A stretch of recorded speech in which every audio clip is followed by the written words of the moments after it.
Hello everyone, my name is MASANGUID and I am from BSN2A.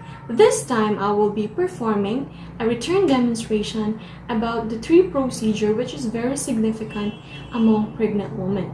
First, we have the LEOPOLD'S maneuver, or also known as abdominal palpation. The second one, we have the fundic height measurement. We will be using a tape measure in measuring the fundic height. For the third one, we also have the fetal tone monitoring. For the fetal tone monitoring, we will be also using a stethoscope. Now, let's define what is LEOPOLD'S maneuver or abdominal palpation. So this procedure is used to systematically palpate the uterus of a pregnant woman. This is an easy-to-perform and non-invasive method in which we will going to determine the position of the baby inside the mother's uterus. So we already have the materials needed in this procedure. We have the dropping materials, the hand hygiene equipment, and also the patient's chart, stethoscope, and tape measure.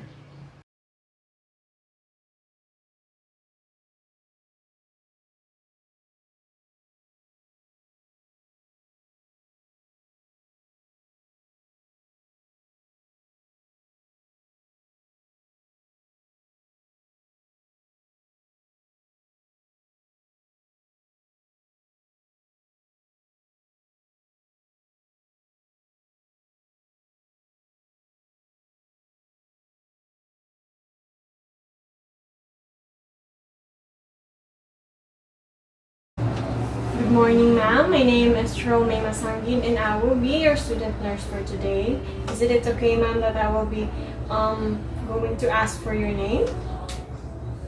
Okay. What's your name, ma'am? Janice Reyes. How about your birth date, ma'am? January 10, 1991. How about your age, ma'am? 28. Thank you so much, ma'am.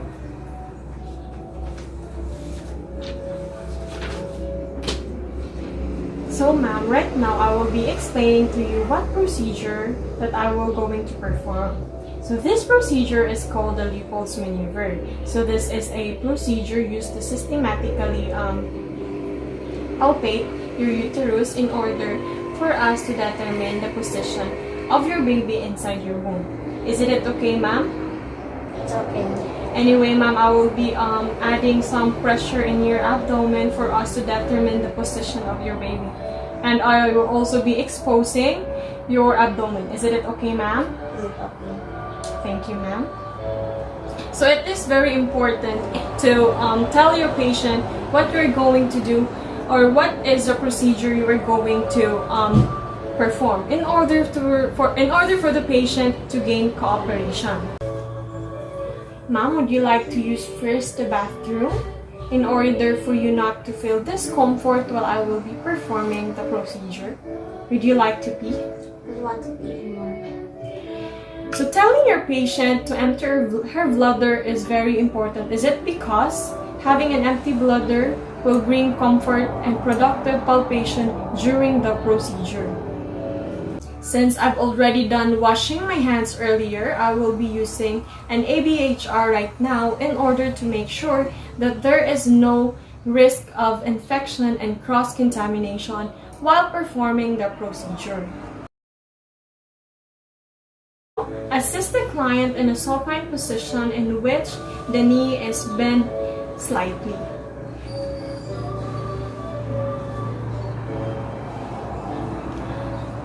Since I already put a pillow under the head of the client, now I will be putting the towel or the rolled towel underneath the hip of the client. And then provide the client a privacy by closing the door. So by closing the door, this would help the client feel comfortable while doing the procedure. So at this moment, we will be assessing the abdomen of the patient. At this time, I will be performing the procedure, ma'am. Is it okay that I will be exposing your abdomen?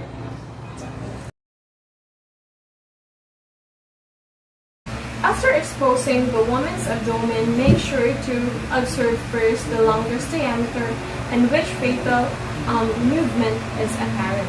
Before performing or before putting your hands together at the surface of the abdomen, make sure to warm it first by rubbing it together in order not to create discomfort towards the patient. So having a cold hand can stimulate uterine contractions.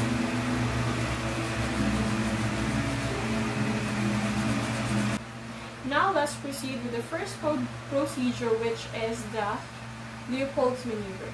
For the first maneuver, we have the fondal grip. The fondal grip, it is used to determine and locate the fetal head and the fetal buttocks of the baby.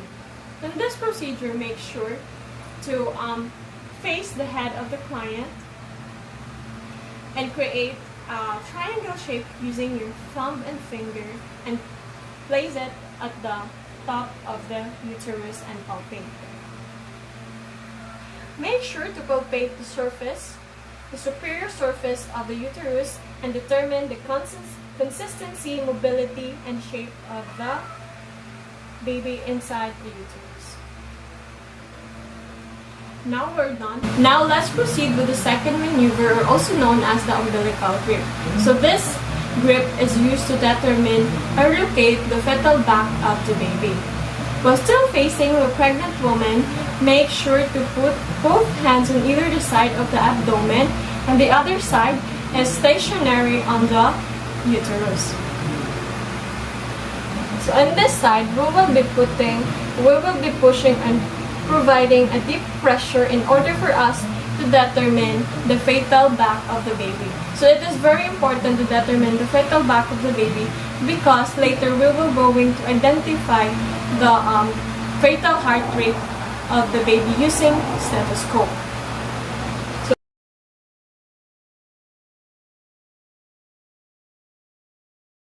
And then make sure to repeat the same procedure on the other side. So this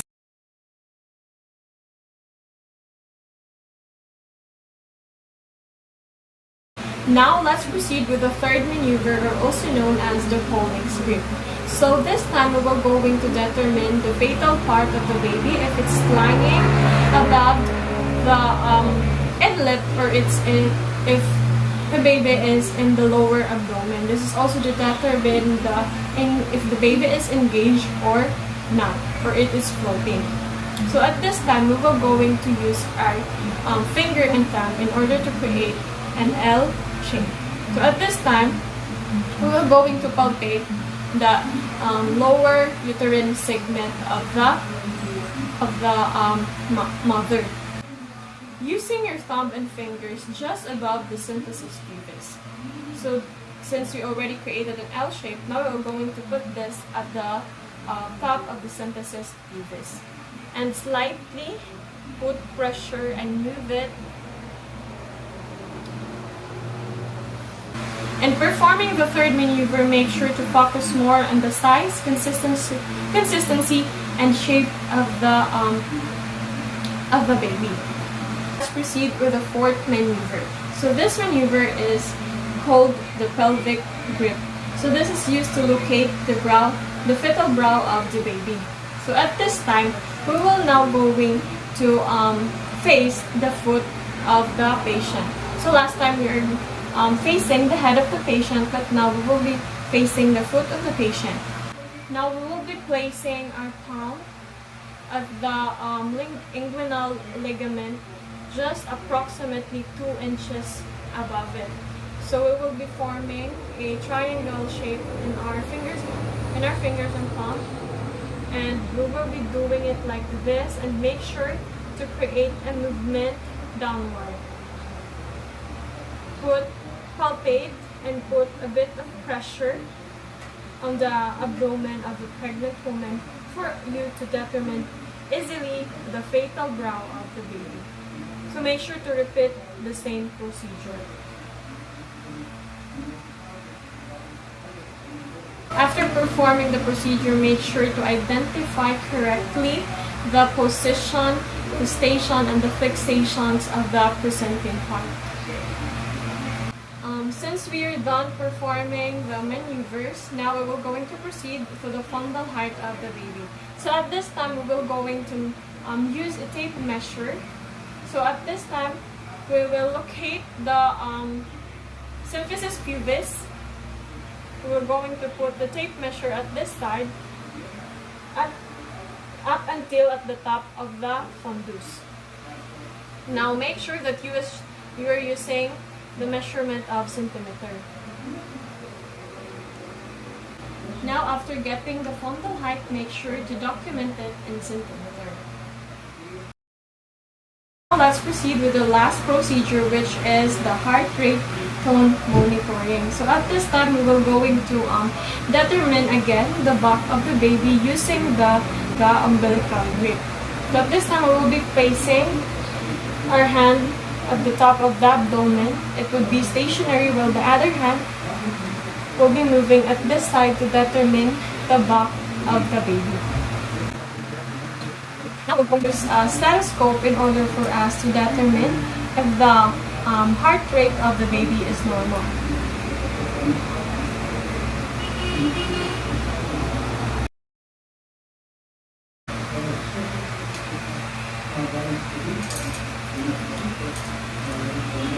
So after performing the last procedure, make sure not to expose any unnecessary part of the body of the client, and then after performing it, make sure to put it back into its position, especially the clothing of the client.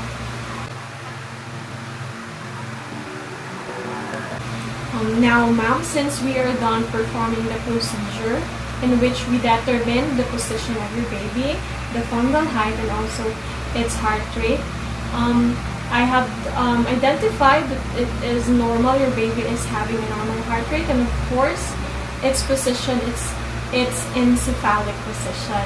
And I think that would be all, ma'am. Thank you for coming, and God bless for your delivery.